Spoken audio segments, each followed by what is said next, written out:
And for the purpose of this video, we're not going to go over the assembly of the keyboard stand. It's very self-explanatory. It's not rocket science. So in this review, it's going to be based on the pros and cons, why you should or shouldn't invest in this keyboard stand. Hello, gearheads. This is Patrick again, doing another keyboard stand review. And this is the Koenig and Meyer, or K&M, the Omega stand. As you can see, I have 3 keyboards on the stand right now, and you're probably wondering, why is the middle longer than the other 2? Well, I will tell you exactly why I have it that way. And in this review, I will talk about the pros and cons and why you should or you should not invest in this keyboard stand. Here's another pro of owning the Omega keyboard stand. As you can see, there's a lot of accessories that is compatible with this particular stand. You can actually go to town with this thing. There's a laptop holder, a tablet holder, a note rest, a mic boom, and so on. And here are some of the cons. First off, it is very expensive. So K&M sells this keyboard stand separately. You can buy the stand separately for $260. Each of this tier stagger, as they call it, is $190. So do the math, add it up, plus tax, and you know why I said this keyboard stand is very expensive.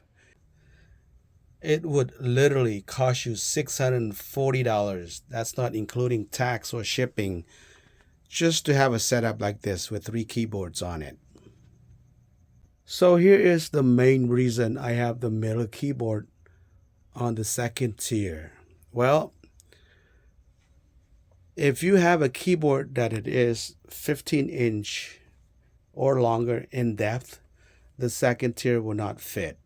As you can see, ideally you want to have your first tier be the shortest keyboard, and so on. In this case, I wanted my second keyboard to be sitting on the second tier, but my second keyboard depth is longer than 15-inch. So therefore, I have to put it on the bottom, or the bottom of the stand. Reason being is the keyboard that I have on the second tier is a cork trine, and this is about maybe 13-inch in depth. So if you have a keyboard that is longer than 15-inch in depth, it would not fit because of the third tier stacker is in the way. And if it does fit, you might run into another problem, is that there might be some jacks that are in the way and you won't be able to make any connection. So that's the con. Here's another con of this keyboard, that it is not quite sturdy when you have 3 keyboards on it. Now, with 2 keyboards, it's very sturdy, but with 3 keyboards, it's very swingy as far as, back and forth. I'm not putting a lot of pressure on it. It's really, really shaky. Now, side to side, not too bad.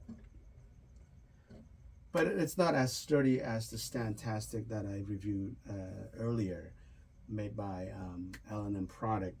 That particular stand has a better sturdiness than this stand. But in a 2-tier stand, a 2-tier keyboard stand, this stand is very sturdy. But when you add a third one on, it's not quite as sturdy as the Standtastic that I reviewed earlier. So check that one out. This one doesn't take a lot of space like the Standtastic does, because the Standtastic utilize, almost like an X stand type of leggings, but it takes quite more space than this.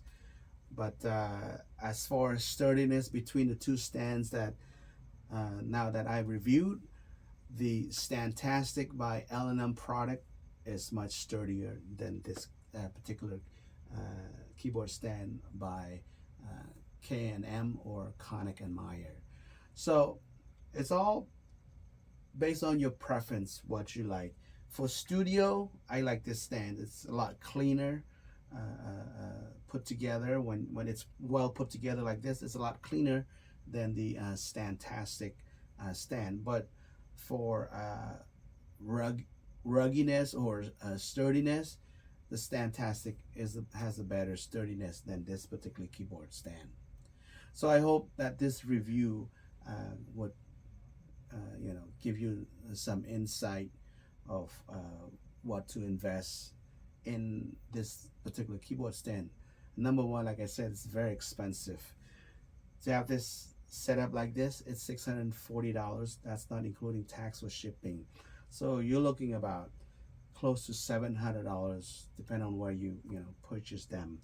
So yes, it is very expensive. A suggestion that I would have for Konica and Meyer or K&M, in order to fit a larger size keyboard in depth, is that by having this, whatever you want to call it, a holder here, be adjustable, move in, move out an inch or two on both ends.